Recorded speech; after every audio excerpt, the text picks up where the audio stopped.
Buenas tardes. Acompáñenme a Génesis 42:9. Génesis 42:9 dice: En ese momento se acordó José de los sueños que había tenido acerca de ellos y les dijo: de seguro ustedes son espías y han venido para investigar las zonas desprotegidas del país. El nombre del tema es José recuerda sus sueños. Y bueno, el contraste es intencional con respecto a lo del miércoles pasado, ¿verdad? El miércoles pasado era José olvida la casa de su padre, ¿verdad? O su casa paterna. Y vamos a ver cómo Dios se encarga de enfrentar a José con sus hermanos y hace que se acuerde de los sueños que tenía.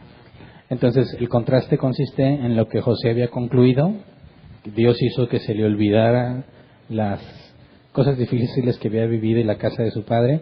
Pero en este capítulo, que nuestra intención es verlo completo el día de hoy, vemos que no era la intención de Dios que José se olvidara, ¿verdad? Sino que estaba acomodando las cosas para confrontar a José con sus hermanos y que se acordara de los sueños que había tenido.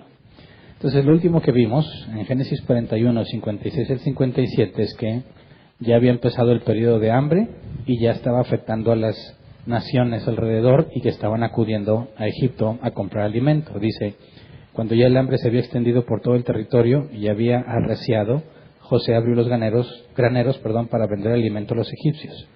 Además de todos los países llegaban a Egipto para comprar alimento a José, porque el hambre cundía ya por todo el mundo.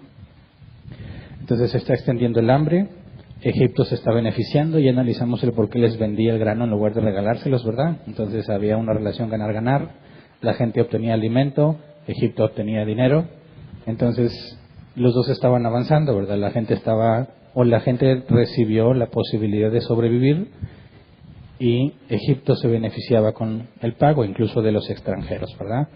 Pero bueno, como dice que el hambre había arreciado, bueno, se fue extendiendo hasta el punto en que llegó a afectar a Jacob. Vamos a Génesis 42, versículo 1 y 2. Dice: cuando Jacob se enteró de que había alimento en Egipto, les dijo a sus hijos: ¿qué hacen ahí parados mirándose unos a otros? He sabido que hay alimento en Egipto. Vayan allá y compren comida para nosotros, para que no muramos, sino que podamos sobrevivir. Ahora, hay que analizar con cuidado estas palabras, ¿verdad? Porque se entera Jacob de que había alimento en Egipto. ¿Cómo se enteró? Obviamente no fue allá, ¿verdad? Pero recordemos que cuando José fue vendido por sus hermanos, había caravanas de comerciantes que iban a Egipto, ¿verdad? Y así como van, pues regresan. Entonces, esos eran los principales medios de comunicación. Estas caravanas que iban y venían de Egipto esparcieron el rumor, la noticia de que en Egipto hay comida, ¿verdad? Entonces, era cuestión de tiempo, no mucho tiempo, de que toda la región de Canaán y Palestina se enteraran de que había alimento en Egipto. Eso indica que también estaban ellos batallando con comida, pero ¿hasta qué punto estaban batallando? Bueno, cuando dice: ¿qué hacen ahí parados mirándose unos a otros? José regaña a sus hijos de que no están haciendo nada al respecto. Ahora, esto nos lleva a entender que si usa un regaño de que ellos están parados sin hacer nada, indica que están conscientes del problema, pero no desesperados, ¿verdad? Saben que hay una situación difícil. Ahora, para que haya hambre en aquellas regiones, tiene que cesar la lluvia. Entonces, no ha llovido en un buen tiempo. Y ellos tienen muchísimos animales, ¿verdad? Va a empezar a afectar porque no tienen que beber. Ellos todavía tienen que comer, ¿verdad? Porque pueden comer de los animales. O comerse los animales o los derivados de los animales. Pero tarde o temprano los animales van a requerir provisión de agua y no va a haber. Y estuve investigando un poco y resulta que la hambruna, o en aquellas regiones, trae enfermedades, sobre todo fiebre en las personas con hambre. Y eso hacía que las personas empezaran a morir. Entonces, todavía podían tener alimento, pero la escasez del alimento provocaba bajas defensas en el organismo y hacía que se enfermaran. Y se morían, antes de morirse de hambre, morían de esas enfermedades. Entonces lo que Jacob les dice es que están haciendo ahí parados, mirándose unos a otros, indica que la situación no estaba tan grave, ¿verdad? Están conscientes del problema, pero no han hecho nada al respecto. Y Jacob sabe todo lo que va a empezar a pasar, ¿verdad?, cuando llegue la hambruna. Entonces se enteran de que hay comida en Egipto, le dicen: vayan y compren comida. Ahora, sabemos que ellos eran adinerados, ¿verdad? Así que tienen con qué comprar. El problema es que se van a quedar sin agua, por consecuencia va a empezar a afectar a los animales. No hay nada escritura que nos indique que ellos fueran agricultores, ¿verdad? Más bien se dedicaban a la ganadería. Entonces el principal problema para ellos era la ausencia de agua y, sobre todo, los pastos para los animales. Entonces los animales serían los primeros que empezarían a morir y luego ellos empezarían a afectarse. Así que les dice, vayan allá y compren comida. ¿Tienen con qué? Se habla de dinero, ¿verdad? Pero no está especificado. Bueno, sabemos que también en aquellos tiempos había trueques. Entonces tienen ellos derivados de los animales, leche, queso, todo ese tipo de cosas, pieles. Así que no les falta dinero. Lo que les falta es comida. Y luego dice, para que no muramos, sino que podamos sobrevivir. O sea, se están anticipando la desgracia. Jacob le dice a sus hijos, muévanse ya antes de que esto nos empiece a afectar y empecemos a morir, ¿verdad? Tienen muchas personas a su servicio y muchos animales, así que tienen que moverse rápido. Luego dice versículo 3 al 5, 10 de los hermanos de José fueron a Egipto a comprar alimento, pero Jacob no dejó que Benjamín, el hermano de José, se fuera con ellos porque pensó que podría sucederle alguna desgracia. Fue así como los hijos de Israel fueron a comprar alimento, al igual que otros, porque el hambre se había apoderado de Canaán. Ahora nos dice que 10 de los hermanos fueron. Esto indica que, primero, dado que son muchos, tienen que ir muchos a traer comida, ¿verdad? ¿Tú crees que solamente 10 personas, así solos, podrían traer suficiente alimento para todo lo que tiene Jacob en su casa? No. Así que es muy probable que además de los burros que se llevaron, que en el final del capítulo nos dice que llevaban burros o asnos, también debieron haber llevado sirvientes, ¿verdad? Suficientes sirvientes para ayudarles a cuidar todos los burros que llevan, ¿verdad? No se dice cuántos burros llevan, pero qué tanta comida se requeriría para sostener una familia. Imagínate, tienes la intención de ir a comprar una sola vez todo lo que necesitas para mantenerte el mayor tiempo posible. ¿Qué tanto necesitas? Mucho. Así que pongamos en la mente que no nada más son 10 personas caminando, ¿verdad? Son ellos 10, más los sirvientes que lleven, más todos los asnos que llevan, ¿verdad? Para comprar. ¿Qué tantos asnos te llevarías? ¿Todos los que puedas o unos pocos? Todos los que puedas, ¿verdad? Si el limitante para ti no es el dinero y lo que necesitas es comida para sobrevivir y está afectando el hambre a toda la región, te vas a llevar a todos los animales que puedes, ¿verdad? Entonces imagínate, no eran 10 personas caminando hacia Egipto, era toda una caravana, ¿verdad? Eran muy adinerados, tenían muchos animales, llevan muchos asnos y seguramente llevan muchos sirvientes para ayudarle con todos los animales. Así que debió haber sido notorio el desfile de los hijos de Jacob hacia Egipto, ¿verdad? Debieron haber llevado mucho para poder traer mucho. Y nos dice, pero Jacob no dejó que Benjamín, el hermano de José, se fuera con ellos porque pensó que podría sucederle alguna desgracia. Bueno, sabíamos que ya había nacido Benjamín para cuando vendieron a José, ¿verdad? Y José y Benjamín son los únicos de Raquel. Así lo que podemos ver aquí es que Benjamín se convierte en el nuevo favorito de Jacob, ¿verdad? Muere José, quien era su favorito, bueno, ahora su favorito es Benjamín.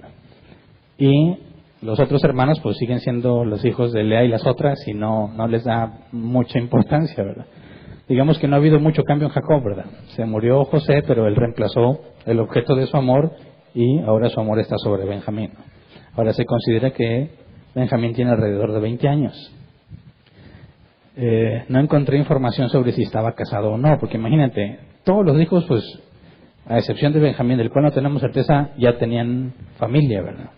Y se hacían responsables de proveer para sus familias. No sé en el caso de Benjamín, vi que algunos comentaristas consideran que aún no se casaba, pero no hay certeza. Porque imagínate que tú eres padre de familia, tienes hijos y esposa, quieres ir a traer alimento y tu papá no te deja. ¿No te suena raro? O sea, ¿qué autoridad tendría Jacob sobre Benjamín para decirle, tú no vas? Si él tuviese familia e hijos, tiene la obligación de ir a conseguir también alimento, ¿verdad? Así que es probable que no estuviese casado. Aunque a la edad de 20 años no estar casado, en aquellos tiempos era en cierta forma anormal, pero ya vimos que en la familia de Abraham sí podían llegar hasta los 30 sin casarse, ¿verdad? Vimos que los adolescentes se podían casar y era algo normal en aquel entonces. Pero bueno, entonces, dado que Jacob tiene autoridad sobre Benjamín y no lo deja ir, parece indicar que estaba soltero, ¿verdad? Así que no quiere arriesgarlo. Entonces dice que fue así como los hijos de Israel fueron a comprar alimento, al igual que otros, porque el hambre se había apoderado de Canaán. Así que imagínate el desfile, ¿verdad? Mucha gente, una sola familia, a traer todo el alimento que puedan. Versículo 6. José era el gobernador del país y el que vendía trigo a todo el mundo. Cuando sus hermanos llegaron ante él, se postraron rostro en tierra.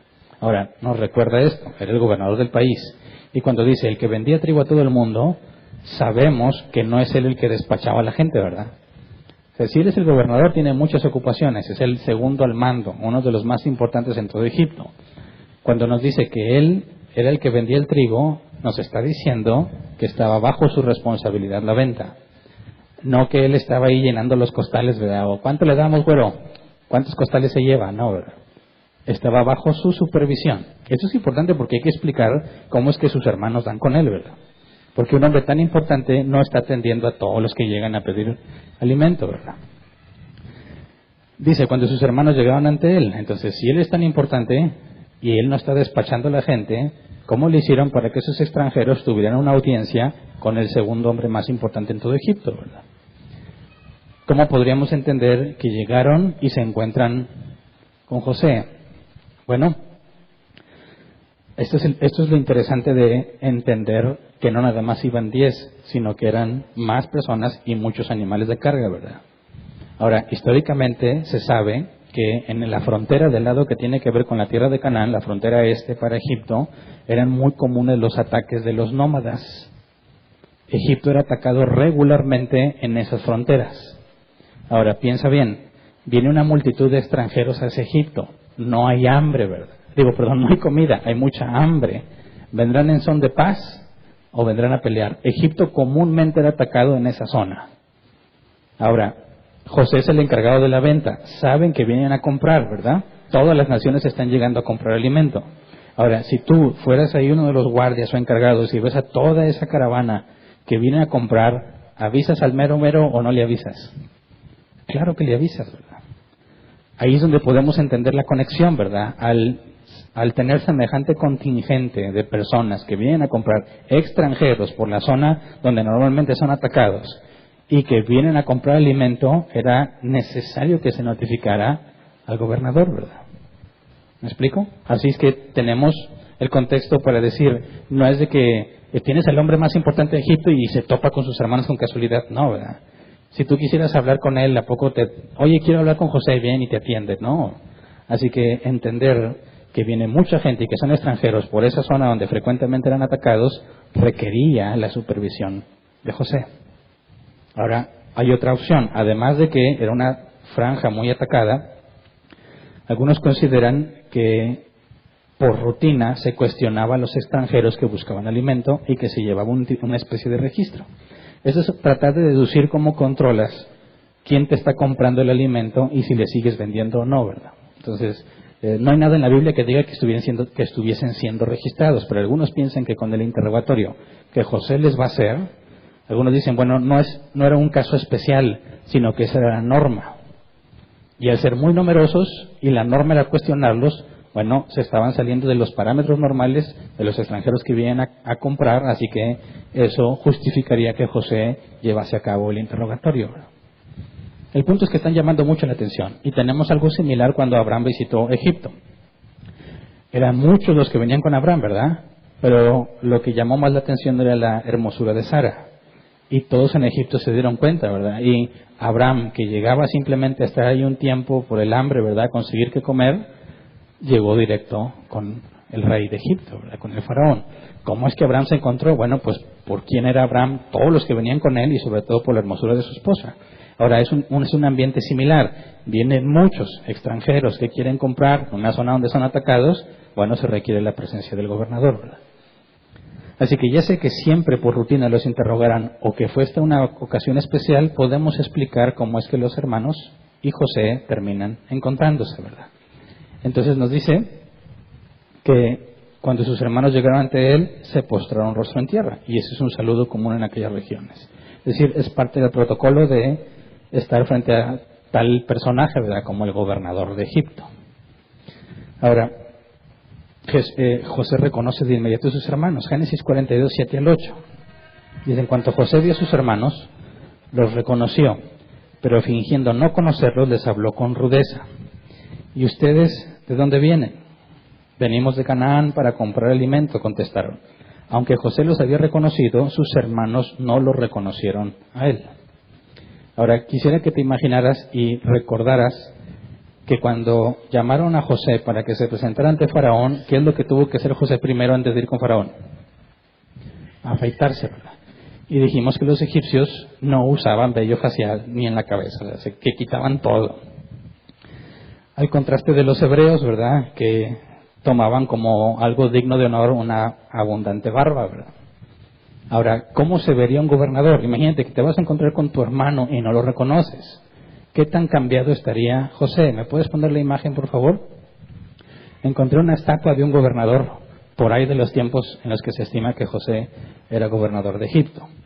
De manera que tratemos de darnos una idea de lo que vieron los hermanos de José, ¿verdad? Ahora, no pude encontrar más detalle de esa estatua, pero también hay otros jeroglíficos donde ponen a los egipcios con, ¿cómo le llaman los ojos delineados? Muy marcados, o sea, usaban una especie de maquillaje, ¿verdad? Ahora imagínate, así es como se veía un gobernador, no un faraón, un gobernador. Este personaje es Numnakt, gobernador Numnakt. Y, digamos, mira, traía una especie de faldita cristiana, de esas largas ajustadas, y no encontré el nombre de este gorrito que traen puesto, más el maquillaje que portaban, ¿verdad? Ciertos collares o cosas especiales que identificaban su rango. Ahora, han pasado aproximadamente 20 años desde la última vez que los hermanos de José lo vieron. Pero ellos, los hermanos de José, ya eran adultos cuando vendieron a José, ¿verdad? Así que nosotros sabemos que un muchacho de 17 años aprox, cuando fue vendido José, de los 17 a los 30 y tantos que tenía, hay un cambio muy considerable, ¿verdad? Pero los que ya estaban adultos, después de 20 años, pues siguen siendo los mismos, ya no cambia, así que si acaso más acabados, pero ya no hay cambios drásticos en la persona. Ahora, imagínate, ven al gobernador, nada que ver con el José que ellos conocieron, ¿verdad? Sobre todo porque ya está más viejo y está totalmente adaptado a las costumbres egipcias, ¿verdad? Entonces podemos entender que José los reconozca a ellos porque ellos ya estaban adultos cuando lo vendieron, pero ellos no lo reconocen a él, ¿verdad? Entonces imagínate la escena, estos hombres tenían lugares prominentes, ¿verdad? No nos especifica exactamente dónde estaban, pero algunos piensan que estaba en su casa, donde recibía a los que interrogaba. Así que tenía que ser algo lujoso, ¿verdad? ¿Qué tipo de casa tendría el segundo más importante de todo Egipto, ¿verdad? ¿Con qué grandeza se rodeaba, verdad? Entonces llegan, se postran ante él, José los reconoce, ellos no los reconocen a él, y les dice, ¿y ustedes de dónde vienen? Ahora recordemos que no es el mismo idioma el de los egipcios que el de los hebreos, ¿verdad? Y dijimos que cuando fue vendido José como esclavo, tuvo que aprender el idioma desde cero. No sabemos si Jacob le haya enseñado algo de egipcio, dado que Abraham ya había tenido viajes a Egipto, ¿verdad? No sé qué tanto le pudo haber enseñado Jacob, pero asumimos que tuvo que aprender el idioma. Ahora, cuando llegaban los extranjeros, históricamente se sabe que había intérpretes. Entonces, ¿cómo es que tienes a los hebreos dialogando con José? Bueno, José habla en egipcio, hay un intérprete que le dice a los hebreos lo que está diciendo el gobernador y luego al revés, ¿verdad? Así que hay un mediador que está interpretando. Peor todavía, ¿no? Que llegas y te empiezan a interrogar, te dicen algo en egipcio, no sabes qué te dijo, pero cuando dice que lo dijo con rudeza, pues ya sabes que algo anda mal, ¿verdad? ¿Quién sabe qué dijo, pero no lo dijo amablemente? Entonces imagínate lo que sienten los hermanos de José, ¿verdad? Vienen a buscar comida, hacen el protocolo que corresponde y les hablan feo. Y lo esperan al intérprete y le dice, no, pues dice gobernador que ustedes son espías. Y dice, no, venimos de Canaán para comprar alimento. Versículo 9. En ese momento se acordó José de los sueños que había tenido acerca de ellos y les dijo, de seguro ustedes son espías y han venido para investigar las zonas desprotegidas del país. Ahora notemos, se acordó José de los sueños. No justo cuando se postraron, ¿verdad? Porque ya se habían postrado, sino hasta que ellos dicen, cuando ellos dicen venimos de Canaán para comprar alimento y les dice ustedes son espías, ¿verdad? Justo en ese momento algo pasa con José y se acuerda. Él ya le había puesto uno de sus hijos Manasés, ¿verdad? que Dios se había hecho olvidar ya la casa de su padre. Él ya no se acordaba, ¿verdad? Él ya nada que ver con su familia. De repente los tiene ahí delante y se postraron. Se acuerda de sus sueños, ¿verdad? Vamos a recordarlos, Génesis 37, 6 al 11. Dice, pues les dijo, préstenme atención que les voy a contar lo que he soñado. Resulta que estábamos todos nosotros en el campo atando gavillas. De pronto mi gavilla se levantó y quedó erguida, mientras que las de ustedes se juntaron alrededor de la mía y le hicieron reverencias. Sus hermanos replicaron, ¿de veras crees que vas a reinar sobre nosotros y que nos vas a someter? Y lo dieron aún más por los sueños que él les contaba. Después José tuvo otro sueño y se lo contó a sus hermanos. Les dijo, tuve otro sueño en el que veía el sol, la luna y 11 estrellas. Que el sol, la luna y 11 estrellas me hacían reverencias. Cuando se lo contó a su padre y sus hermanos, su padre lo reprendió. ¿Qué quieres decirnos con este sueño que has tenido? Le preguntó. ¿Acaso tu madre, tus hermanos y yo vendremos a hacerte reverencias? Sus hermanos le tenían envidia, pero su padre meditaba en todo esto. Ahora, ¿cómo interpretaron tanto su padre como sus hermanos los sueños? Como una exaltación egocéntrica, ¿verdad? Como si José se llegara a exaltar a sí mismo, como si está soñando, como si estuviera diciéndoles, mira, yo soy mucho mejor que ustedes y un día se van a postrar ante mí porque soy mejor que ustedes. Pero precisamente en el momento en que José ve a sus hermanos que ya se postraron, José entiende que el sueño no se trataba de una exaltación egocéntrica de José, sino de que Dios salvaría a su familia por medio de José. Y esto es lo interesante, porque en ese momento José capta. Fíjate qué curioso. ¿Cuál era la habilidad de José? Interpretar sueños. Pero no había podido interpretar los suyos. ¿Verdad?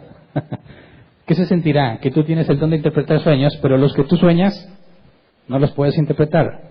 Y tuviste que esperar hasta que se cumpliera el primer sueño, porque el segundo no se ha cumplido, ¿verdad? El primer sueño nada más habla de los hermanos postrándose. El segundo sueño incluye a Jacob. Así que el segundo sueño no se ha cumplido. José se acuerda de los dos, pero sabe que se acaba de cumplir el primero. Sus hermanos se postran y ahora José entiende el contexto. ¿Qué significaba el sueño? Que Dios iba a poner a José en un lugar privilegiado para salvar a su familia. Ahora, José ya lo entendió, pero fíjate la reacción que tiene, ¿verdad? Porque a pesar de que ya se acuerda del sueño y ahora entiende por qué está ahí, dijimos en el tema pasado, José entendió que todo lo que había pasado, Dios lo permitió para poder ponerlo como gobernador y salvar a Egipto, pero se olvidó de su casa. Ahora Dios le está enseñando, no nada más a Egipto y a esas naciones, también a tu familia, a los que te vendieron. También los vas a salvar a ellos. Ahora, ¿eso es algo fácil de aceptar o difícil? Las personas que te maltrataron y que te vendieron como esclavo, de las cuales ya te olvidaste porque ahora te está yendo muy bien, de repente te enteras que Dios quiere y te había dicho desde muchos años atrás, 20 años atrás, que tú vas a ser el medio por el cual Dios los va a salvar. ¿Eso lo aceptas con facilidad o es difícil? Es difícil y vamos a ver la lucha interna de José, ¿verdad? Ya entiende, ¿verdad? Ok, entiende el sueño, pero les dice, de seguro ustedes son espías y han venido para investigar las zonas desprotegidas del país. Entonces, entiende, pero no le causa mucha alegría ver a sus hermanos ahí, ¿verdad? Y decide continuar con la idea de que son espías. ¿Serán espías o no? ¿Será honesto José o no? ¿Piensa realmente que vienen a espiar o nada más está tratando de molestarlos? Bueno, ¿qué recuerdos tiene José de sus hermanos? ¿Como hombres de bien? ¿Los recuerda como hombres de bien? No nada más porque lo vendieron, ¿verdad? O sea, tratemos de tener el contexto. ¿Qué clase de hijos eran sus hermanos, verdad? ¿Qué clase de hombres? ¿Qué hicieron cuando violaron a Dina? Fueron y mataron a todos los hombres de Siquem, ¿verdad? Ahora, sabe que no hay comida y vienen acá. ¿Vienen a atacar o vienen en son de paz? ¿Quién sabe? Pero son capaces, ¿verdad? Son capaces de asesinar, son capaces de matar. Si lo habían hecho por venganza, ¿qué no serán capaces de hacer con tal de sobrevivir y obtener alimento, verdad? Así que a mí no me parece que José simplemente esté tratando de desquitarse, sino que está indagando realmente en lo que sus hermanos quieren hacer, ¿verdad? Porque él recuerdo y lo que los conoció, sabe que no son hombres de bien, ¿verdad? Ahora, les está hablando en egipcio todavía, ¿verdad? La situación para los hermanos es complicada porque solo ven que está alterado y tienen que esperar a que les interpreten. Versículo 10 al 13. No, Señor, respondieron. Sus siervos hemos venido a comprar alimento. Todos nosotros somos hijos del mismo Padre y además somos gente honrada. Sus siervos no somos espías. No es verdad, insistió José. Ustedes han venido para investigar las zonas desprotegidas del país. Pero ellos volvieron a responder, nosotros sus siervos éramos 2 hermanos, todos hijos del mismo Padre que vive en Canaán. El menor se ha quedado con nuestro padre y el otro ya no vive. Ahora, fíjate bien lo que están diciendo, ¿verdad? Dice, todos nosotros somos hijos del mismo Padre. ¿Qué tiene que ver eso? Dice, ¿son espías? Dice, no, todos somos hijos del mismo Padre. ¿Por qué responden eso? ¿Qué tiene que ver que sean todos hijos del mismo Padre con la acusación de ser espías? Piénsalo bien. Si realmente hay un pueblo, un mínimo una familia que quiere atacar y quieres mandar espías y le dice el detalle, somos 12, ¿verdad? Son 10 aquí, uno no vino y el otro se murió. Para empezar, José sabe que no es cierto que se murió, ¿verdad? Y yo estoy seguro, y a mí me daría mucho coraje escuchar que ellos digan, los que me vendieron, pues se murió. ¿Cuál se murió, verdad? Me vendiste, te deshiciste de mí. Pero el punto es, no podemos ser espías porque ningún padre de familia mandaría a todos sus hijos a espiar, ¿verdad? Porque ser espía es una tarea peligrosa y no se mandan a tantos espías, menos de una misma familia, ¿verdad? Entonces fíjate el argumento de ellos, no nos puedes acusar de que somos espías porque todos somos hermanos. Ningún padre mandaría a todos sus hijos a espiar, es más, es innecesario. Si tengo 10 hijos, ¿para qué los mando a los 10, verdad? Mando a 2. Vamos a ver que después los israelitas mandan 2 espías, ¿verdad? Entonces le dicen, a ver, todos somos hijos del mismo Padre, no podemos ser espías. Además somos gente honrada. ¿Eran gente honrada? Vamos a Génesis 37:2. Dice, esta es la historia de Jacob y su familia. Cuando José tenía 17 años, apacentaba el rebaño junto a sus hermanos, los hijos de Bilhá y Silpá, que eran concubinas de su padre. El joven José solía informar a su padre de la mala fama que tenían estos hermanos suyos. Entonces, aquí ya hay 2 problemas, ¿verdad? Ponle que en el primer punto tendrían razón. Ningún padre mandaría a sus 10 hijos a espiarlo, no tiene sentido. Pero no es cierto que eran gente honrada, desde la perspectiva de José, ¿verdad? José era el que le informaba a su papá de la mala fama de ellos, ¿verdad? ¿Por qué le dicen que son gente honrada? Y luego le dicen que uno de los 12 se murió. Lo peor es que se lo están diciendo a José, ¿verdad? Él sabe que no son honrados, no son gente de bien, son capaces de asesinar, y no es cierto que se murió, sino que lo vendieron como esclavo para deshacerse de él, ¿verdad? Así que están de mal en peor, ¿verdad? Yo me imagino que en ese punto José debió enfadarse, ¿verdad? ¿Cómo que ya no vive? ¿Cómo que se murió, ¿verdad? Me vendiste. Versículo 14 al 17. Pero José los increpó una vez más. Es tal como les he dicho, ustedes son espías. Y con esto lo vamos a comprobar. Les juro por la vía del faraón que de aquí no saldrán con vida a menos que traigan a su hermano menor. Manden a uno de ustedes a buscar a su hermano, los demás se quedarán en la cárcel. Así sabremos si es verdad lo que dicen. Y si no es así, por la vía del faraón, ustedes son espías. José los encerró en la cárcel durante 3 días. Así que José insiste que son espías, ¿verdad? ¿Tú crees que los que están ahí no les parecería raro? Le dijo, ya te dijeron que no, ya te dijeron que son todos hermanos, y sigues con que son espías. Bueno, precisamente el contexto histórico de que normalmente eran atacados por personas de esa región justifica el comportamiento de José, ¿verdad? Nadie dudaría de José porque efectivamente eran atacados continuamente por extranjeros de esa misma región, ¿verdad? Entonces José tiene un buen argumento, ¿verdad? Él puede simplemente amarrarse a que son espías y nadie va a dudar de José porque normalmente eran atacados por ese tipo de gente, ¿verdad? Pero José aprovecha eso. Fíjate bien, le dice, somos gente honrada, ya se murió uno de los 12. No es cierto, no es cierto. Seguramente sus intenciones no son buenas. Y si fueron capaces de deshacerse de José, ¿qué no habrán hecho con Benjamín, el hermano de José, medio hermano de los otros 10, ¿verdad? Acuérdate también que la relación entre Jacob y sus hijos, o sea, los hijos de Lea, Bilhá y Silpá, era muy compleja, ¿verdad? Se habían rebelado contra él, todos tenían mala fama. Jacob amaba a José y sabemos que también a Benjamín, ¿verdad? Por ser hijos de Raquel, a quien él amaba y con quien él se quería casar, ¿verdad? Entonces, José sería un pensamiento lógico. Estos hombres, estos medios hermanos míos, así como son, una vez que se deshicieron de mí, seguramente también se habrán deshecho de Benjamín, ¿verdad? Así que utiliza esta excusa para decir, me tienes que traer a Benjamín, porque le interesa saber qué pasó con su hermano, qué habrán hecho estos medios hermanos de él, qué le habrán hecho a Benjamín.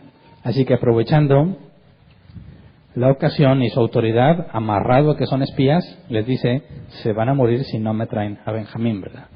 Y los pone en la cárcel durante 3 días. Y esto fue de gratis, porque no los puede acusar de nada, ¿verdad? De gratis los puso en la cárcel 3 días. ¿Cuál cárcel es? Quién sabe, pero les dio una pequeña probadita de lo que él vivió en la cárcel, ¿verdad? Entonces, aquí hay una lucha interna, ¿verdad? José no está aceptando de buena manera lo que Dios le reveló del sueño. Tus hermanos iban a postrarse ante ti porque iban a tener necesidad y tuyo era el control del alimento, es decir, tú los vas a salvar. Pero el comportamiento de José nos dice que está luchando internamente porque no le agrada ver a sus hermanos, sobre todo después de lo que acaba de escuchar, ¿verdad? Entonces, esta es la primera vez que vemos a José en conflicto con la voluntad de Dios, ¿verdad? No se nos había hablado nunca de José oponiéndose a lo que Dios dice, hasta este punto. Entiende el sueño y no lo acepta. Está luchando con el hecho de que le duele lo que le hicieron. Y que cómo le va a dar alimento a estos hombres, que de buenas personas no tienen nada, ¿verdad? Entonces, la fachada de José es, ustedes son espías, y no les voy a quitar la acusación hasta que me entreguen a su hermano Benjamín, con tal de saber qué ha pasado con Benjamín. Así que José tiene una lucha interna con la voluntad de Dios, con lo que él ya sabe que Dios va a hacer a través de él. Y qué curioso, ¿no? Todo lo que le ha pasado y siempre estuvo aceptando lo que Dios quería. Pero ahora que se trata de perdonar a quienes lo vendieron, vimos que no tomó represalias con Potifar ni con su esposa, ¿verdad? Ni con el copero que se le olvidó 2 años, que estaba ahí en la cárcel. Pero tiene dificultades con sus hermanos, ¿verdad? Y esto quisiera enlazarlo un poco con lo que estamos estudiando en Fundamentos. Aquí está el área débil de José. Era muy fuerte en otras cosas, se mantuvo fiel en muchas cosas, pero aquí está la debilidad. No está dispuesto a ayudar a sus hermanos porque no ve ningún cambio en ellos, no confía en ellos. Quizás, dice, siguen siendo los mismos, así que tráigame a Benjamín. Y los deja guardaditos 3 días de gratis, nomás porque puede, ¿no? ¿Quién le va a decir que no? Nadie. Así como él puede, los encierra 3 días. Y luego recapacita el tercer día, Génesis 42, 18 al 20. Al tercer día les dijo, yo soy un hombre temeroso de Dios, hagan lo siguiente y salvarán su vida. Si en verdad son honrados, quédese uno de ustedes bajo custodia y vayan los demás y lleven alimento para calmar el hambre de sus familias. Pero tráiganme a su hermano menor y pruébenme que dice la verdad, así no morirá. Ellos aceptaron la propuesta. Ahora fíjate bien, eres uno de los 10, te meten a la cárcel. La cárcel es para los que van a ser ejecutados o los que se van a quedar ahí guardados. ¿Se acuerdan del copero y el panadero? Eran puestos ahí para juicio y los 2 eran culpables. Pero por ser el cumpleaños de Faraón, se acostumbraba perdonar a alguien y perdonó al copero. No que el copero fuese inocente. Era culpable, pero decidió perdonarlo y mató al panadero. Ahora, van estos a la cárcel. ¿Qué están pensando? ¿Aquí nos van a dejar o nos van a matar? ¿Verdad? Es un hecho. Y luego José les dice, les propongo un trato. Tráiganme a su hermano o se mueren. Es decir, tenían razón. Estaban en la cárcel para ser ejecutados, o eso es lo que les hace pensar, ¿verdad? Así que te propongo esto, tu vida o me traes a tu hermano. ¿Qué propones? O sea, ¿qué le contestarías? Pues sí, o sea, los está obligando, ¿verdad? Fíjate bien, les dice, yo soy un hombre temeroso de Dios. Ahora, cuando les dice Dios, dice Elohim. Y les sigue hablando por medio de un intérprete, ¿verdad? Así que tuvo que decirles Elohim de una manera que el intérprete sepa que no está hablando de una deidad egipcia, ¿verdad? Tendría que decirlo en hebreo. para que el intérprete les comunique que el gobernador de Egipto sirve al mismo Dios que se supone sirven ellos. Les dice, eso es un punto importante, porque los mete en la cárcel, los acusa de espías, pero él le dice, pero yo temo a Dios, ¿verdad? Y le dice, yo temo al mismo Dios que ustedes. Así que aquí está, me parece que es evidencia de lucha interna. Le dice, mira, voy a dejarles que lleven alimento a sus familias, pero los voy a matar si no me traen a Benjamín. O sea, sí, yo creo en Dios, pero no se las voy a poner fácil, ¿verdad? Y es un hecho que los voy a matar si no me traen a Benjamín, y déjenme aquí a uno de ustedes. Aquí se me queda uno, ustedes vayan. ¿Qué les contesta? ¿Sí o no? ¿Te tardarías en pensarlo? No, lo difícil es decidir quién se va a quedar, ¿verdad? Sabes que allá la situación está difícil, en tu casa, ¿verdad? Si eres uno de los 10, ya te amenazaron, te vas a morir, ya estás encerrado porque te van a ejecutar, ¿verdad? Te dan la oportunidad, trae a Benjamín, uno de ustedes se queda aquí, no ha dicho quién. Yo me imagino que la respuesta obvia es sí aceptamos el trato. Lo difícil es quién se va a quedar. Un chinchampú, disparejo, qué técnicas usaría, no lo sé, pero lo difícil es quién se queda. Porque ahora, todos estos vendieron a José, ¿verdad? ¿Confiarías en tus hermanos de que van a venir por ti si tú te quedas? Yo no, ¿verdad? Yo no les confiaba nada. No, el que se quede, aquí se va a quedar, aquí lo van a matar, porque los otros no más lejos se van a ir. Pero notemos que José está amenazando a todos, no nomás al que se queda. ¿Qué significa? O sea, no está diciendo, el que se quede aquí lo voy a matar, no, todos ustedes morirán. O sea, vayan a su casa y me traen a Benjamín o se van a morir. Es decir, si no vienen ustedes, yo voy por ustedes y los mato.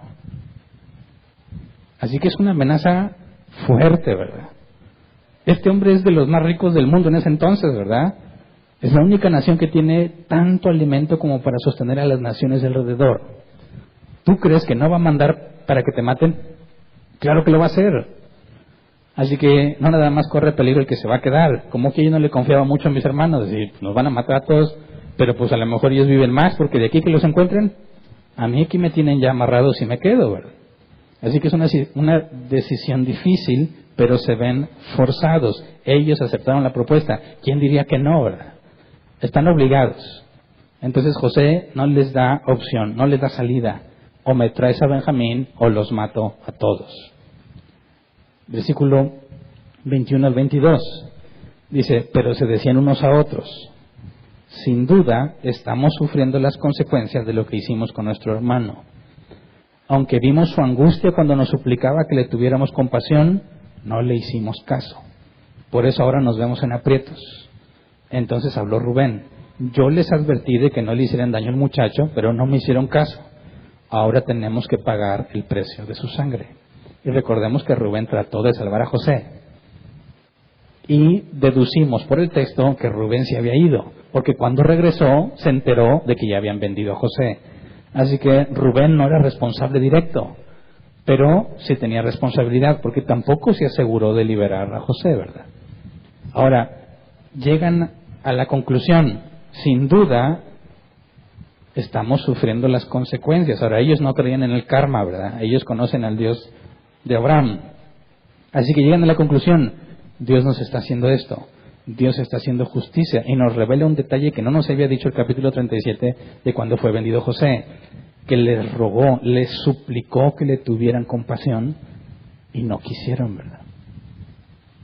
Ahora ellos ven su vida amenazada y dicen, Dios nos está haciendo pagar.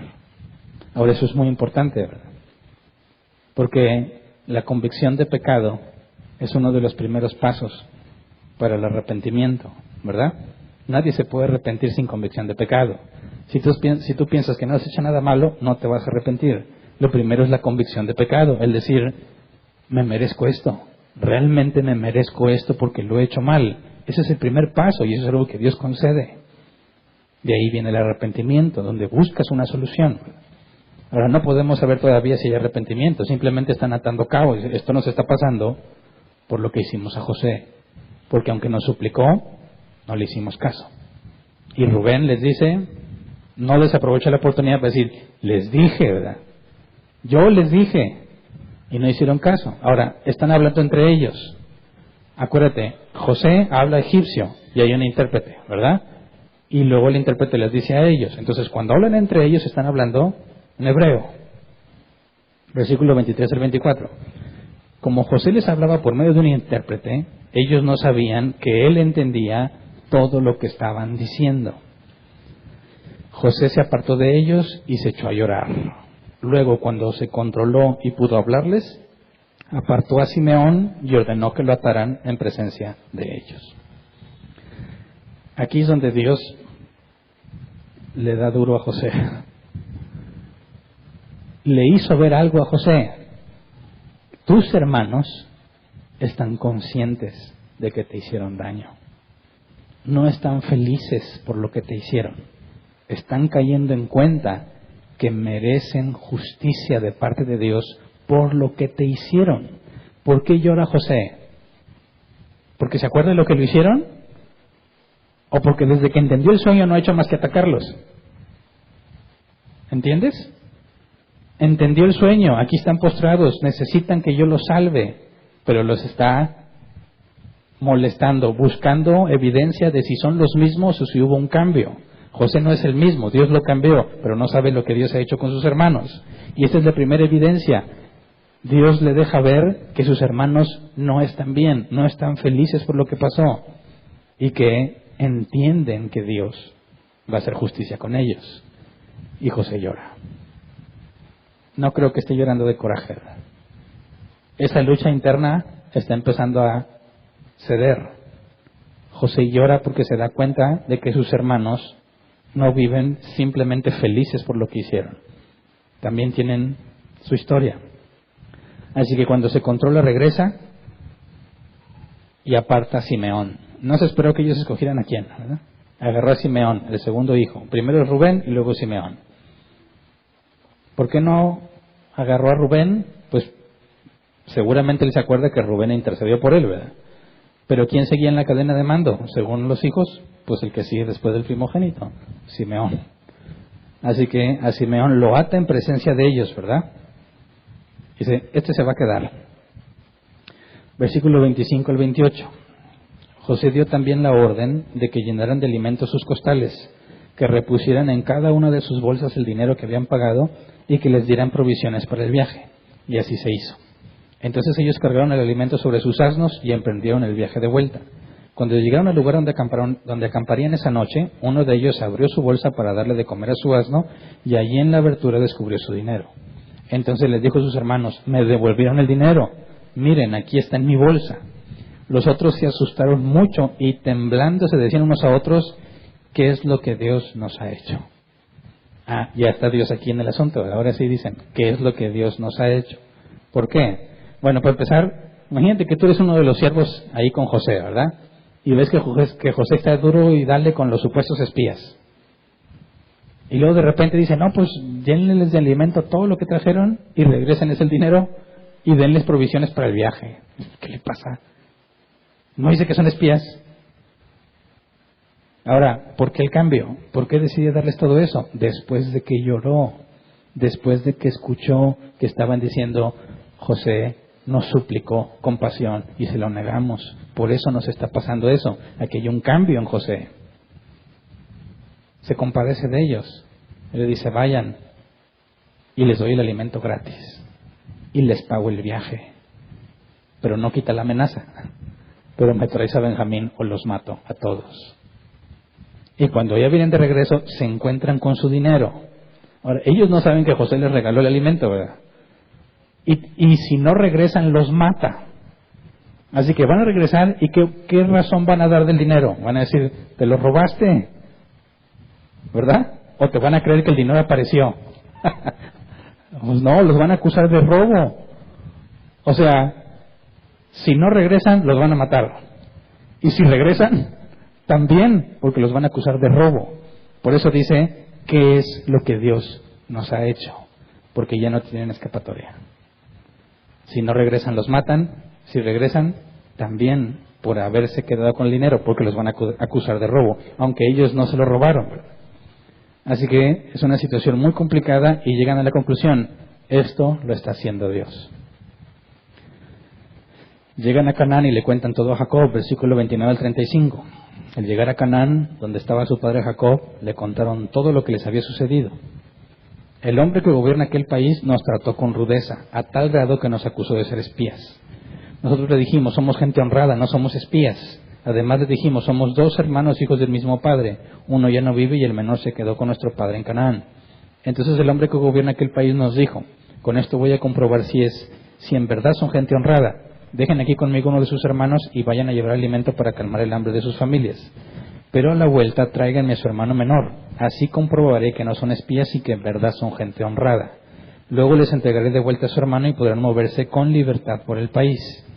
Cuando comenzaron a vaciar sus costales, se encontraron con que la bolsa de dinero de cada uno estaba allí.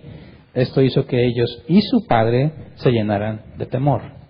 Ahora dices, pobre Jacob, otra más, ¿verdad? A ver, vayan, traigan comida, está la situación muy crítica, no se lleven a Benjamín porque le va a pasar algo. Se van 10 y regresan 9. ¿Qué le pasó a Simeón? Pues allá lo dejaron. Y si no regresamos, nos matan a todos. Y para acabarla, aquí tenemos el dinero con lo que se supone que habíamos pagado. O sea, si no regresamos nos matan, si regresamos nos van a acusar de robo y nos van a matar. Y quiere que lleve a Benjamín. No, pues. Dice el versículo 36, entonces Jacob su padre les dijo, ustedes me van a dejar sin hijos. José ya no está con nosotros, Simeón tampoco está aquí, y ahora se quieren llevar a Benjamín, todo esto me perjudica. Versículo 37, pero Rubén le dijo a su padre, yo me hago cargo de Benjamín, si no te lo devuelvo, podrás matar a mis 2 hijos. Ahora reflexionemos un poco esto, ¿verdad? ¿Eso significa que no le importan sus hijos? ¿O que le importa tanto el bienestar de su padre? ¿Cuál de las dos? O ama mucho a sus hijos, al grado que le dice, padre, si le pasa algo a Benjamín, mata a mis 2 hijos, como un intento de darle la máxima garantía que un hombre podía tener, la vida de sus propios hijos, para que Jacob, número 1, los deje llevarse a Benjamín, y número 2, se quede tranquilo. Ahora, pero esto es importante, porque ellos estaban en rebeldía constante contra Jacob. ¿Cómo es que de repente trata de calmarlo? ¿Cómo es que ahora le importa el bienestar de su padre? Algo cambió. Dios hizo algo con estos hermanos y apenas está empezando a verse, ¿verdad? Ese es un punto. Pecas, ¿verdad? Y lo hicieron por voluntad propia. Y piensas que es la mejor decisión que puedes tomar en el momento que pecas. Piensas que vas a poder vivir con eso sin problema y que simplemente lo vas a olvidar.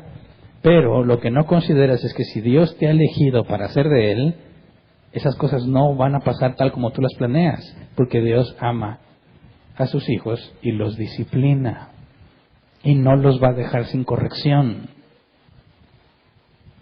Ellos no estaban buscando hacer la voluntad de Dios, ¿verdad? Dios es el que está tratando con ellos y no les preguntó y no le han abierto la puerta de su corazón. Dios no necesita permiso para que le abras la puerta. Dios trata contigo de manera que acudes a Dios. Es lo que le llamamos gracia irresistible.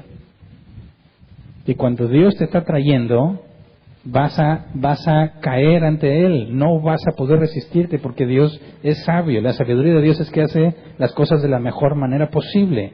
Y es todopoderoso. Así que es imposible que un ser humano se resista a la gracia de Dios cuando lo atrae. Jesús dijo, nadie puede venir a mí si no lo trajera el Padre. Y eso no ha cambiado en ningún momento en la historia. Así que Rubén está nuevamente intercediendo por su medio hermano, porque la primera vez que intercedió por su medio hermano fue por José. Génesis 37, 21 al 22. Cuando Rubén escuchó esto, intentó librarlo de las garras de sus hermanos. Así que les propuso, no lo matemos, no derramen sangre, arrójelo en esta cisterna en el desierto, pero no le pongan la mano encima. Rubén dijo esto porque su intención era rescatar a José y devolverlo a su padre. Bueno, intercedió por José, ahora intercede por Benjamín. Pero esta vez pone una garantía, ¿verdad? Mata a mis 2 hijos si le pasa algo a Benjamín. ¿Cómo se sintió Rubén después de que él regresó y ya no estaba José? Sabía que él pudo haberlo evitado. Pero se fue, se descuidó, y cuando regresa ya no había solución, y vio el dolor que le provocó a su padre. Ahora tiene la oportunidad otra vez de proteger al último hijo que le queda de Raquel, a Jacob. Y esta vez no está diciendo, bueno, yo propongo. No, la vida de mis hijos está ahí. Si no protejo a Benjamín, mata a mis hijos. Aquí se ve un cambio, ya no está dispuesto a arriesgarse como lo hizo con José. A Rubén le dolió, y aquí está la evidencia. Ahora está poniendo a sus hijos como garantía de que decididamente se va a asegurar que no le pase nada a Benjamín. Versículo 38, respuesta de Jacob. Mi hijo no se irá con ustedes, replicó Jacob. Su hermano José ya está muerto y ahora solo él me queda. Si le llega a pasar una desgracia en el viaje que van a emprender, ustedes tendrán la culpa de que este pobre viejo se muera de tristeza. ¿Y Simeón? Dijo Jacob, pues que se quede allá. Pero Benjamín no se va. Digo, se entiende el amor que tiene Benjamín, pero ¿qué culpa tiene Simeón, verdad? Así que la situación está muy grave, ¿verdad? Fíjate bien, traen el dinero en las bolsas. Jacob no quiere que regrese con Benjamín, y si no regresan los matan. O sea, ya están condenados a muerte, ¿verdad? Según la promesa del gobernador de Egipto, que ellos no saben que es José, ya están condenados a muerte. Jacob no está dispuesto a arriesgar a Benjamín, así que no pueden regresar por Simeón. Allá se va a quedar. Y quién sabe qué tanta paciencia vaya a tener el gobernador de Egipto. Desde la postura de uno de los hermanos diría, quién sabe cuánto tiempo va a aguantar de que no regresemos. El primero que matará seguramente sería Simeón, el que ya tiene ahí, y luego mataría por nosotros. Así que es cuestión de tiempo para que los maten desde esta perspectiva, ¿verdad? Y ahí se acaba el capítulo. Tenemos que ver qué sucede después, porque Jacob cambia de opinión y se vuelven a enfrentar José y sus hermanos, pero hasta aquí le dejamos hoy. Que vamos a ponernos de pie y vamos a orar.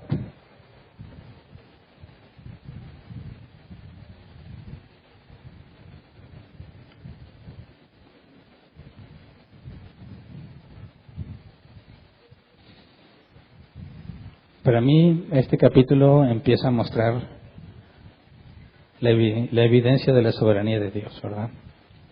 Cómo Dios tiene el poder para controlar las circunstancias, no nada más de los que eligió, sino de todas las naciones.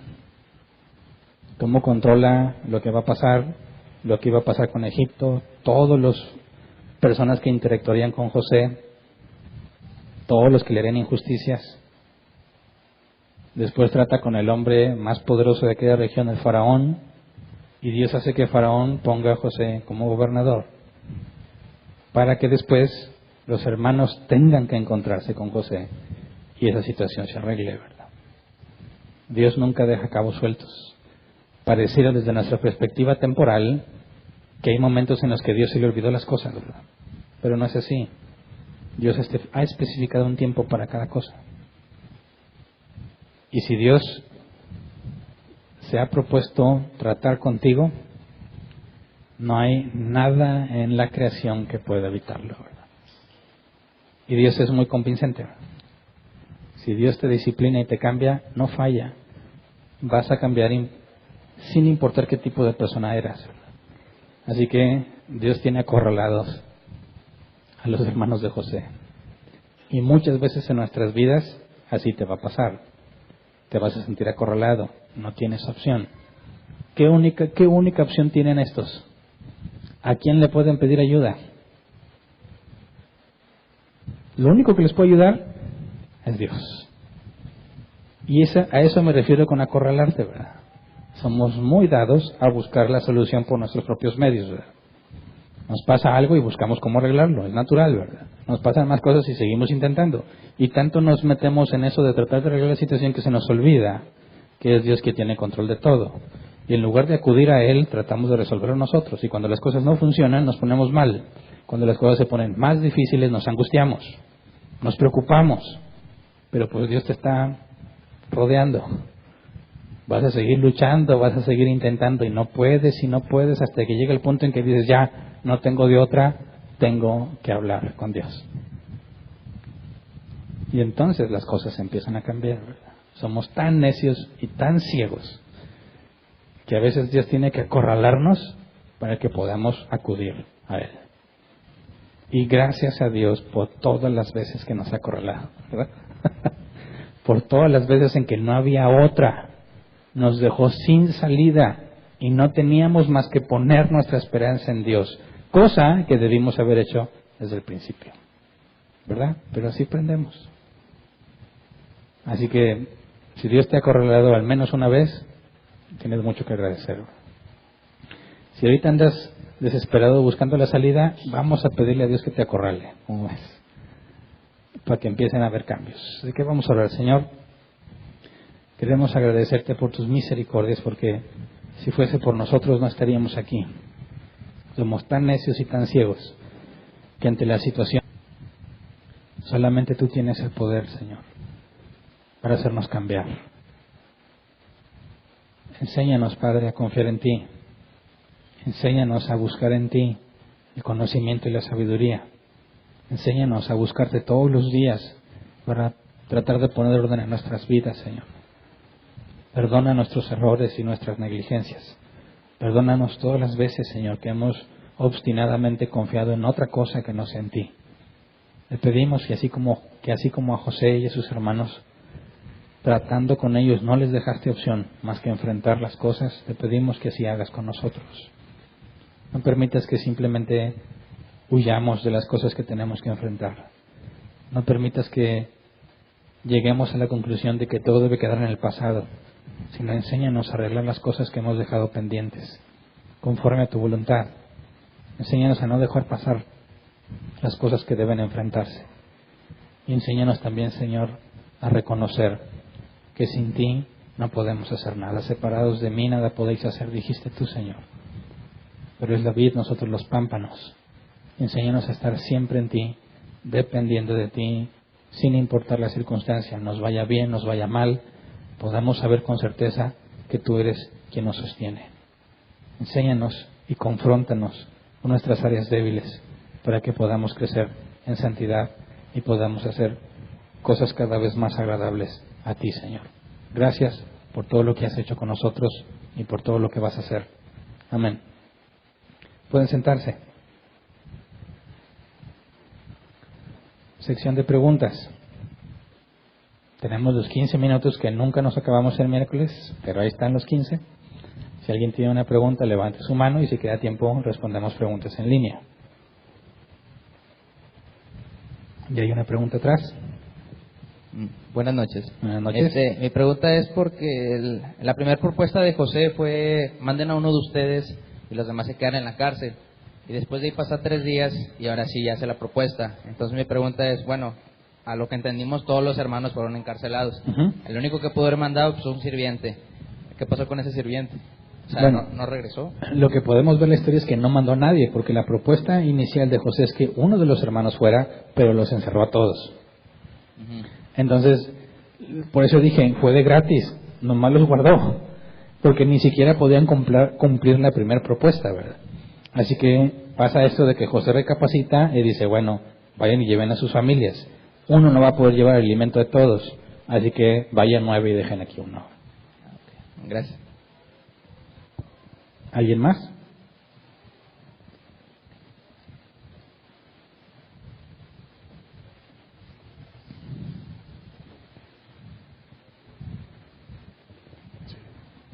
Gracias. Buenas noches. Buenas noches. Pastor, normalmente se tiene por así decirlo, una buena imagen de José como un buen ejemplo.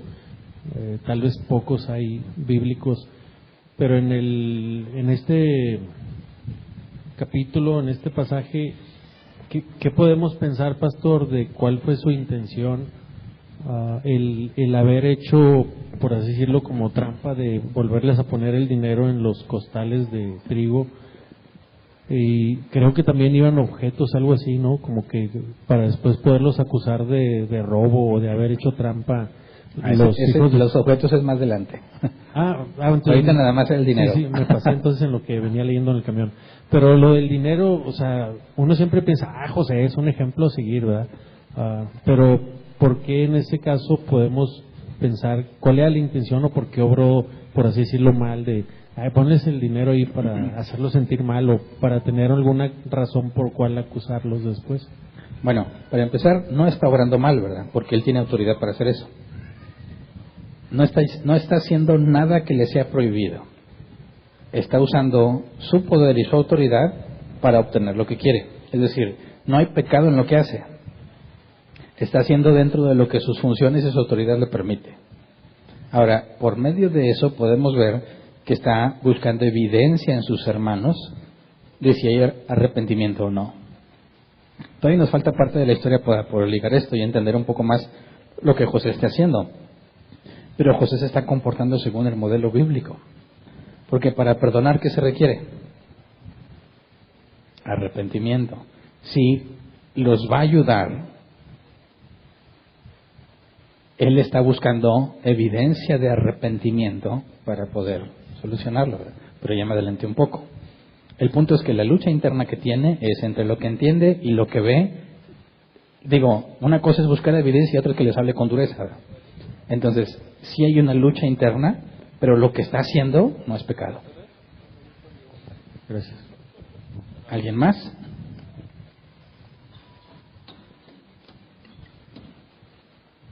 No hay. ¿Sí? Otra. Ya que había tiempo acá otra vez.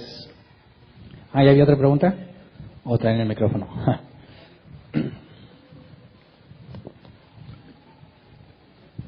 Pastor, esto es más como de lenguaje. En 2 ocasiones alcancé a ver que se refiere pues al mismo José como no parece. Un hijo no parece, el otro hijo dice no parece. Es una forma de decir que está desaparecido, que estaba muerto. Porque sí. lo menciona así. Bueno, la Reina Valera 60 dice no parece. Sí, es que según el hebreo es como que no es visible, no está presente, por eso se traduce como está muerto. Pero, o sea, propiamente no está diciendo se murió, ¿verdad? Sino que en el contexto hebreo está diciendo ya no está, ¿verdad? Pero cuando alguien se refiere a que alguien ya no está, normalmente es alguien que se murió. Literalmente no están diciendo que se murió, simplemente que ya no está. Pero así lo podríamos comprender nosotros. Como ahorita que hablan de los desaparecidos, que hay mucha gente desaparecida. Sí, pero acuérdate, ellos le llevaron, o sea, ellos están tratando de mantenerse fieles a su coartada, porque le llevaron la túnica ensangrentada de José. Entonces están diciendo, no aparece, pero ya habían dado evidencia que llevaba a concluir de que se había muerto, ¿verdad? Entonces, no parece es mantener su coartada entre no decir que se murió porque no les consta. Ellos saben que no les consta que esté muerto, pero ya habían dicho, o sea, ya habían presentado la túnica ensangrentada como evidencia de muerte, ¿verdad? Gracias. ¿Ahí hay otra pregunta? Sí. Mi pregunta es acerca de, por ejemplo, cuando atacaron a todos con la violación de Dina, ellos portaban armas. Uh-huh. ¿Ellos tenían algún adiestramiento de arma? Pues es que en aquel tiempo cada quien velaba por su propia seguridad, ¿verdad? Ahora, portar armas sería común. No sé si es una pregunta referente a lo que pasó allá o si traían armas en Egipto. No, o sea, mi pregunta era de, o sea, por así decirlo, como era tan grande la gente de Jacob, ¿verdad? Al punto de tratar de invadir Egipto para rescatar o algo así. O sea, se me imaginé esa parte. Ok, bueno, sí sería muy probable, casi seguro que portaran armas. Porque imagínate, hay mucha hambre. Si de por sí en los viajes siempre hay ladrones. Ahora, con tanta necesidad, habría mucho más peligro de ser robado, ¿verdad? Sobre todo si te diriges a Egipto, donde saben que hay alimento, ¿verdad? Porque si vas a Egipto, pues vas a tener que llevar dinero. Entonces, sería descabellado decir que no iban armados porque tienen que protegerse en todo el camino. Lo más seguro es que al llegar a Egipto tuvieron que desarmarlos, ¿verdad? Y eso apoyaría la idea de que son espías, aunque era común que todos portaran armas. Gracias. ¿Alguien más? Acá.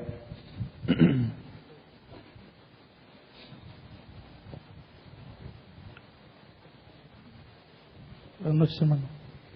Nada más tengo una duda en el versículo 38, donde habla que morirá de tristeza. Ujú. En Reina Valera dice que irá al Seol con esa tristeza. Entonces, realmente, ¿cuál texto deberíamos de tomar como...? Es que el Seol, desde el contexto del Antiguo Testamento, era, o la palabra Seol es pozo, ¿verdad? O sea, me voy al pozo, me voy a la tumba, o no necesariamente una tumba de que se escarba y lo pones, porque también había cuevas, ¿verdad? Entonces, irse al Seol en el contexto de aquel entonces no implicaba un mundo de los muertos, sino la tumba, por así decirlo. Por eso se nos traduce que moriría de tristeza. Entonces, ya sea que lo veas como ir al Seol o morirse, pues sería para y en nuestro idioma nos está hablando lo mismo. ¿Alguien más? ¿En línea? Son 3 preguntas. La primera es, ¿la esposa de Josué fue salva? Bueno, no lo podemos asegurar, pero como José se mantiene fiel a Dios, seguramente tuvo que hablarle de Dios a su mujer. Y como no hay nada que registre que haya oposición, todo parecería indicar que tuvo que haberse convertido al Dios de Israel. La segunda pregunta es cuestión a Génesis 42:37. Al decir, mata a mis hijos, ¿solo los padres tomaban decisiones sobre los hijos? ¿Y las madres qué papel tenían sobre ellos? Bueno, las mujeres no tenían ningún valor en la sociedad, ni siquiera en cuestión de los hijos, ¿verdad? La autoridad máxima era el esposo y la mujer no tenía opinión en ese aspecto. Ahora, por eso quise hacer un énfasis en esa parte. No está diciendo que no le importe a sus hijos o que está dispuesto a que se mueran, sino al revés.